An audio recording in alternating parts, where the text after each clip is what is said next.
It's great pleasure for me to say something before you. Anyway, inshallah, I will try my level best to deliver my short speech on today's topic. And today's topic is punctuality. Everybody knows that. Every day, time gives us a gift, 24 hours. It don't ask for anything in return, just one thing.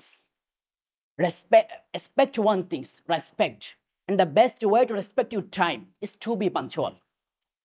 Today, in this time, I am not here just to speak. I am here to remind all of us, success doesn't wait for those who are late. You follow those who work with him.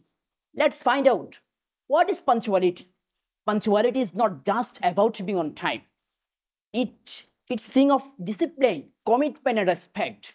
A punctual person is trusted, valued, and admired. From students to leaders, from teachers to professionals, those who achieve great things by respecting time. Why is this so important? Let me ask you this.